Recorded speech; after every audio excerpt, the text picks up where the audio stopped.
This is going to be part 3 of my question and answer series that's related to the food that I eat or calorie counting.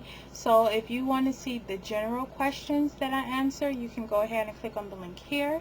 If you want to hear the questions that I answered about exercise and fitness, you can go ahead and click on this video. So with that being said, we're going to go into the food. The first question is, are you an emotional eater, and if so, how have you dealt with it?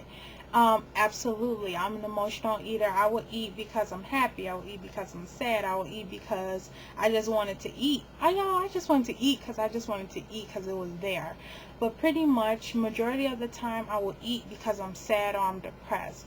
And now I still find myself, because weight loss is not just losing weight, it's a mental process as well. So I have to try to train my brain now to not turn to food when I'm depressed or I'm sad.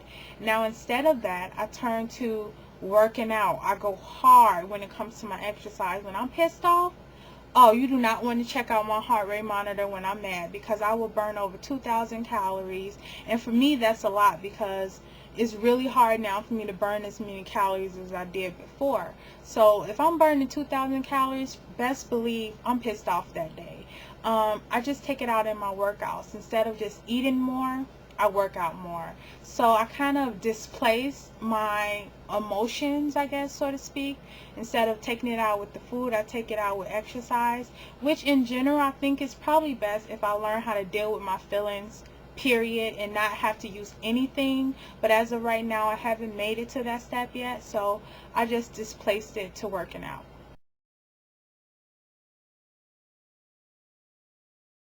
The next question, what is the best diet plan to follow? And to answer that, there is no best diet plan to follow. What I use for the bulk of my weight loss is calorie counting, portion control, and exercise. And although, yes, that worked for me, I know multiple people who've done this and it absolutely didn't work for them. So something may work great for one that may not work great for another, and they may have a plan like, I don't know, Tommy diet. See, I don't know, I couldn't think of nothing at the time. They on a Tommy diet, and that worked great for them. So I do not suggest any type of weight loss plan for anyone. I just suggest that you change up your eating habits from what it is that you're doing now, and you get up and you start moving. I think that is the best plan. No matter what it is, as long as you stick to that plan, it's going to work. Any plan is going to work if you stick with it. I don't suggest anything that is considered unhealthy and your doctor wouldn't approve of it, but anything else, do what is going to work for you. Don't care about what worked for the next person, because it may not work for you. To me, counting calories come easy and it's natural. I love money, I love numbers, so it's simple for me to add up calories. But some people hate numbers, and it wouldn't be the best type of diet for them to be on, and that's fine. We all are different, and different plans will work for different people.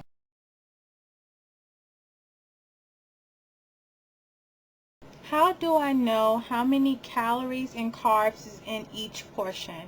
And I get that a lot in my cooking videos or what I ate today videos. Now what I do is, like for me, calorie counting is something that comes natural for me.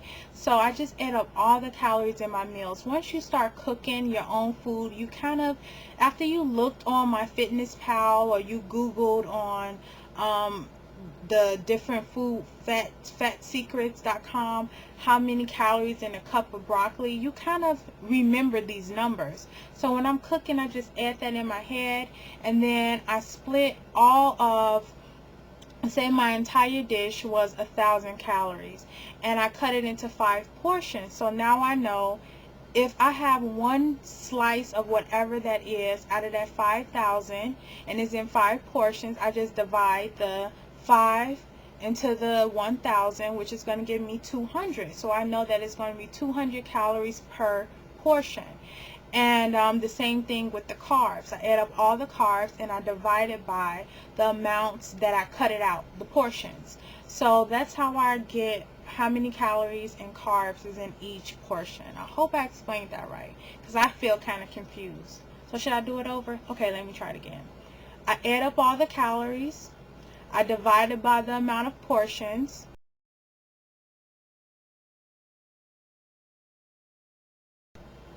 Do I ever mess up on my weight loss journey? A lot of people say that I make it look easy, that I make eating simple, and you know, I mess up often. Like, I mess up often, you guys. It's not like I eat healthy every single day. Yes, I mess up, and it's normal. It's normal because who doesn't? Who does not mess up?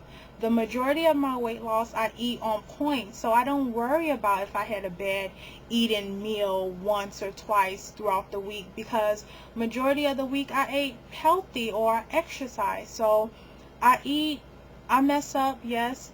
Who doesn't? If someone say they never cheated on their diet, or if they eat healthy every single day, that's a little bit suspicious, because I mean, maybe people who take this real serious, like as their job or something, maybe they don't cheat, but the bulk of people who have never lost weight before and trying to lose weight, yes, we mess up, and it's natural. But I don't sweat about it, because I know that, hey, it's just one bad day. It's not going to ruin my entire weight loss journey.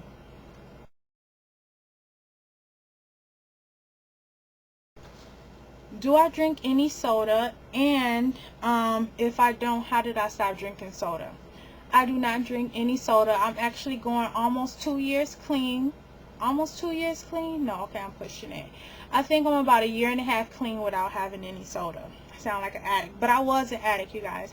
I would drink 1 2-liter every single day, Fanta orange, kid you guys not, for years. Don't you wanna Fanta? Like that commercial, I pull it out like, ooh, my Fanta, I need my Fanta orange. I would drink that every single day nonstop. When I found out that I was almost a pre-diabetic and that it was the sugar that was causing that, no ma'am, I'm not about to kill myself. That is not about to happen. That's one thing that keeps me motivated too. Don't have nothing to do with this video, but it's no way in heck you better run me over by a bus. Oh, don't do that either. But you know what I'm saying? Like, I better be taken out of here by some other causes than me doing it to myself. So when I found out I was almost a pre-diabetic from drinking all of that pop and soda, whatever you guys want to call it, cold drink, I exited out immediately. I went cold turkey. I went from drinking a Fanta orange 2-liter every single day to never drinking it again, and it scared the heck out of me.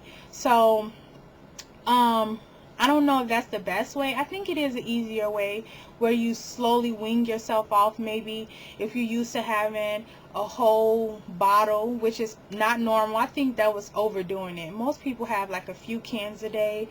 Just have one, and then slowly have a few a week, and then one a week, and then slowly wean yourself off of it. But if you know if it's hurting your health, I say you go cold turkey and just stop drinking it, period.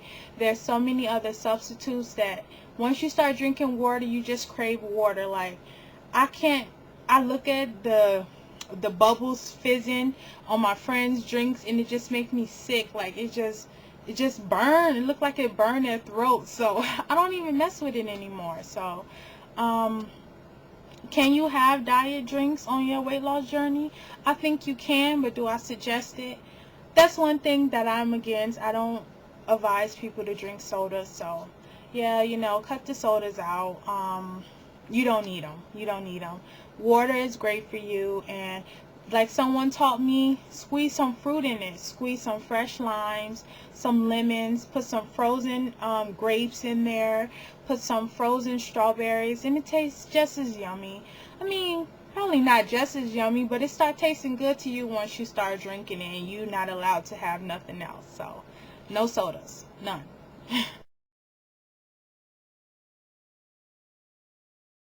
So the final question is, how do I find the time to exercise and to make my meals? Now, this is one of my I feel that just as important as how I exercise is that I prep myself for my meals.